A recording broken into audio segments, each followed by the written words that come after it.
ගොඩක් විවාහ ජීවිත අසාර්ථක වෙන්න බලපාපු ප්‍රධාන පොදු කරුණු කිහිපයක් තමයි මම අද කියන්නේ. ඉතින් මේ වීඩියෝ ඉවරන ගමන් බලන්න. පළවෙනි වැදගත්ම කාරණාව තමයි අපි කවුරුත් දේව දූතයෝ නෙවෙයි. කියන්නේ අතීතයේදී අපි හැමෝගෙම යම් අඩුපාඩු වැරදි වෙලා තියෙනවා. සහකරුවගේ හෝ සහකාරියගේ. නමුත් මේ වර්තමානයේදී ඔයා යාළු වෙන්න ඉන්න එහෙම නැත්නම් කසාද බඳින්න ඉන්න සහ බැඳලා ඉන්න කෙනාගේ අතීතේ හාර අවුස් අතීතයේ වෙච්ච වැරදි අඩුපාඩු නැවත කියව එයාගේ ආත්ම කරුත්තේ කෙලසන් එහෙම නැත්නම් හානි කරන්න එපා. ඒක එච්චර හරියන දෙයක් නෙවෙයි. වැරදි වුණා. නමුත් වර්තමානයේ සතුටින් ඉන්න. වර්තමාන මොහොතේ විඳින්න. අතීතයේ වරදා ගැටලුවක් තියෙනවා මෙහෙම වුණා. මෙන්න මේ පොයින්ට් එක. මොකද්ද? අතීතයේ කරපු වැරදියා නැවත කරනවා නම් අන්න එතන පොයින්ට් එකක් තියෙනවා හිතන්න. ඊළඟ වැදගත්ම පොයින්ට් එක තමයි මම දැකලා තියෙනවා ගොඩක් කට්ටිය මේ අනුන්ගේ ජීවිත, අනුන්ගේ ලයිෆ්, අනුන්ගේ ඒ කසාද ජීවිත දිහා බලන්න ඒගොල්ලෝ හොඳට ඉන්නවා. ඔයාට තමයි හොඳට ඉන්න බැරි. ඒගොල්ලෝ මෙහෙම කරනවා. ඔයාට තමයි මට මෙහෙම කරන්න බැරි කියලා අර වෙන මිනිස්සුන්ගේ ලයිෆ් එක ඔයාගේ ජීවිතේ ඔයාලගේ සම්බන්ධතාවයේ සසඳන්න උත්සාහ කරනවා. කවදාවත් කම්පෙයා කරන්න එපා. ඊළඟ වැදගත්ම කාරණාව තමයි විවාහ ජීවිතය. එහෙම නැත්නම් මේ කසාද ජීවිතය කියන්නේ මල් යහනාවක් නන් නෙවෙයි. මේක එන ගේමක්. මේක එන යුද්ධයක්. මේකෙදි අනිවාර්යෙන්ම ලොකු ප්‍රශ්න වලට මුහුණ දෙන්න වෙනවා. අනිවාර්යෙන් ආර්ථික ප්‍රශ්න, රැකියාවේ ප්‍රශ්න එනවා. දෙවන පාර්ශ්වීය කට්ටියගේ මැදිහත් වීම වෙන්න පුළුවන්. නෑදෑය හිතමිතුරන්ගේ ප්‍රශ්න එන්න පුළුවන්. ඒ වගේම ඔයාගේ සහකරුවෝ හෝ සහකාරිය ලෙඩ වෙන්න පුළුවන්. ඉතින් මේ වගේ වෙලාවලට ඔයාලට සිද්ධ වෙනවා ඒවා දරා ගන්න.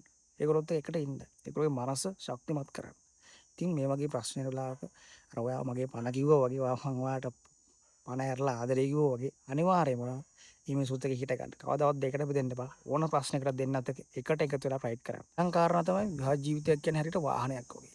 වාහනයක් ගත්තම ඒක අර පෙට්‍රල් විතරක් ගැහුවා කියලා වාහනේ කාලයක් පාවිච්චි කරන්න බෑ. අනිවාර්යෙන් සර්විස් කරන්න ඕනේ. පොඩි සද්දයක් ආවොත් ඒක ෆික්ස් කරන්න ඕනේ. විවාහ ජීවිතෙත් ඒ වගේ තමයි.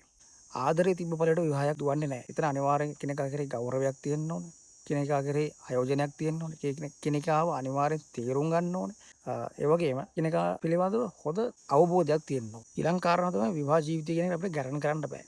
විවාහය ඇතුලේ මොන වගේ දේවල් වෙයිද කියලා කියන්න බෑ. සමහරවිට වර දරුවෝ නැති වෙන්න, සමහර වෙලාවට රැකියාව ජීවිතය අහිමි වෙන්න, සමහර වෙලාවට බඳපු කෙනාගේ පැත්තේ නෑදෑයන්ගෙන් ප්‍රශ්න එන්න පුළුවන්. ඉතින් විවාහ වෙන්න කලින් අනිවාර්යෙන් ඕගොල්ලෝ මෙන්න මේවා ගැන සාකච්ඡා කරන්න. මොකද විවාහ වුණාට පස්සේ ආයෙ හැරෙන්න බෑ. මේ වගේ ගැටලු ආවොත් අපි මොකද කරන්නේ? මෙන්න මේ වගේ ප්‍රශ්න ඔය දෙන්නගෙන් අහගෙන ඒකට හොඳ උත්තර හොයාගන්න. මොකද කියන්නේ ඔයාව අවබෝධ කරගන්න පාර්ට්නර් කෙනෙක් අසහද වදින්න. ඊළඟ දේ තමයි මොන ප්‍රශ්නයවත් ඔය දික්කසාදී කියන වචනේ කවදාවත් සම්බන්ධය ඇතුළට එකපාරක්වත් ගන්න එපා. ගත්තොත් ඒක ලොකු ගැටලුවක් වෙනවා. කවදාවත් වෙන්න එපා. ඒ කියන්නේ අත්‍යවශ්‍යම හේතුවකට ඇරෙන්න කවදාවත් ඇරෙන්න එපා. ඒක ලොකු අපරාධයක්. ඊළඟ කාරණා තමයි විවාහ ජීවිතය කියන එක කසාදේ කියන එක හරියට බැංකු ගිණුමක් වගේ. ඉන්වෙස්ට්මන්ට් එකක් වගේ. ඒ කියන්නේ ඔයා ඒකට ආදරය දුන්නොත් ඔයාට ආදරය ලැබෙයි. ඔයා ඒකට කරුණාව දුන්නොත් ඔයාට කරුණාව නැවත ලැබෙනවා. ඔයා ඒකට අවධානය දුන්නොත් ඔයාට අවධානය ලැබෙයි. ඔයා ඒකේ සාමය තැන්පත් කරොත් ඔයාට සාමය ලැබෙයි. ඒ හින්දා එක්කෙනෙක්ගෙන් විතරක් බලාපොරොත්තු වෙන්න එපා. ඔයා යා වෙනුවෙන් කරන්න. එයා ඔයා වෙනුවෙන් කරයි. ඉතින් ඒ හින්දා ආදරය කියන මේ කසාදේ ඉන්නේ තනිකර කැපකිරීමක්. හොඳේ. මේක අර පේන සුන්දරත්වය නෑ. එහෙනම් ඔයාලගේ විවාහ ජීවිතේ සාර්ථක වෙන්න කියලා මම ප්‍රාර්ථනා කරනවා. ජය වේවා.